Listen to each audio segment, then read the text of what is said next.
back to Tyler. This week we're doing All That Remains for We Are Many. All That Remains is a metal band formed from Springfield, Massachusetts in 1998. They're a popular metalcore band, melodic death metal band, who have not only toured the world, but they've toured pretty much the globe. The only original lineup left in this band is guitarist Ollie Herbert and vocalist Phil Labonte.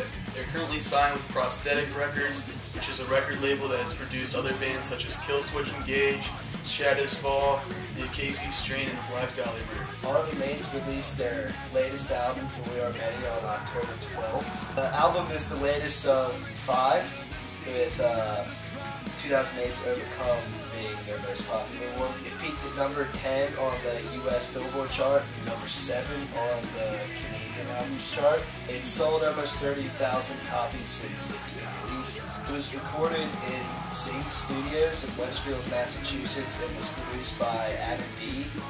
from Killswitch Engage. It was critiqued in 3 professional reviews from AllMusicAbout.com and Lambgoat, racking up a mere 11.5 stars out of a possible 20 in total.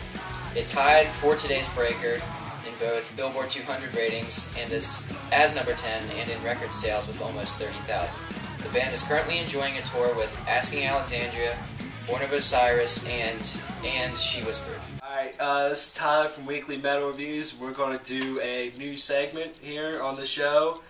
And it's time for Weekly Metal Reviews question of the week!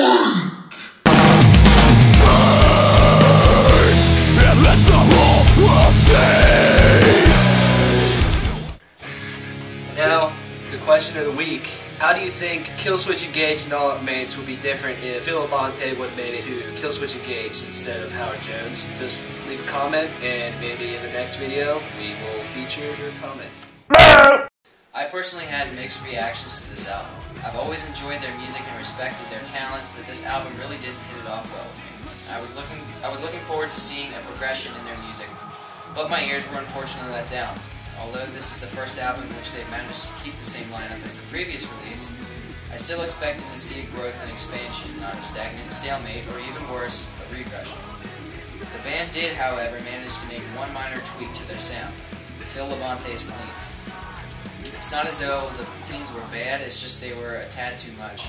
When listening to metalcore, I've always assumed it was an unwritten rule to have less cleans than screams.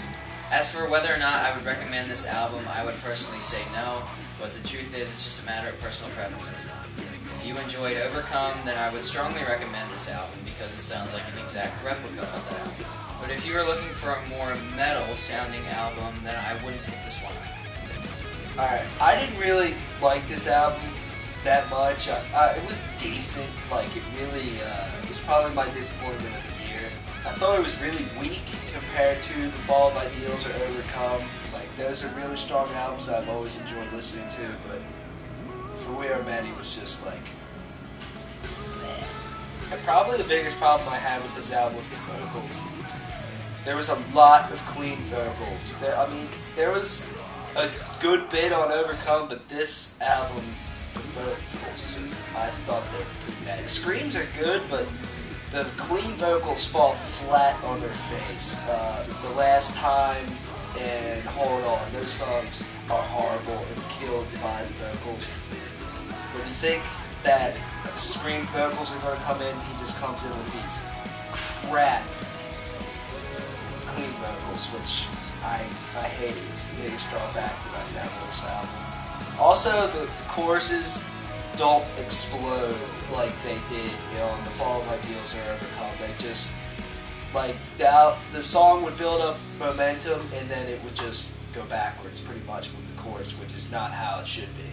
I thought the guitars were alright. Like, they had that typical All That Remains sound, which was very clean and stuff, and the solos rip. Ollie Herbert, he is the man. But I thought the riffs were a little bland. Like, they could have been a lot better, but yeah. I also thought that the drums were alright. They were, again, better on The Fall of Ideals and Overcome. This album, they were good. The production was great. Adam D is the man at producing albums. He gets every album to sound nice and clean. The only song that I truly liked on here is the title track for We Are Many. That song really punches you in the face. The album has its shining moments, like at times it's good, but at times it's crap if you ask me. Some songs that I thought were decent were Some People All the Time, Faithless, and Won't Go Quietly. They're alright. The other songs I thought were crap. I would not recommend this album. It was the biggest disappointment I've had all year. I would recommend Your Fall of Ideals Are Overcome over this piece of garbage. Alright, the musicians by themselves are great.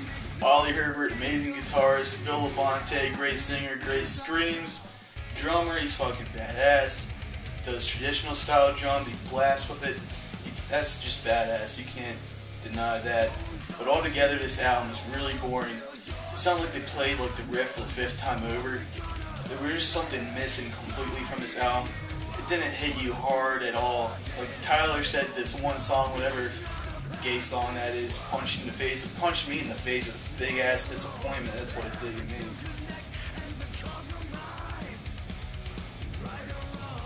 The only songs that stood out to me on this album that didn't sound like they played the riff 5 times over again was Dead Wrong, which is really a shitty Pantera, Lamb of God ripoff. Faithless, which I actually liked. Now, I will admit, I thought this album was going to be way worse, but it pulled out and it was between shitty and okay. I'll give it that. Production on this album is what really brought it down. Like they said, cleans, way too many cleans. If you listen to The Fall of Ideals, it was streaming, and it's cleans. They were sort of a secondary kind of thing, you know, to like just make it catchy. They don't like the screams are now the secondary thing. That's not why I listen to all their remains.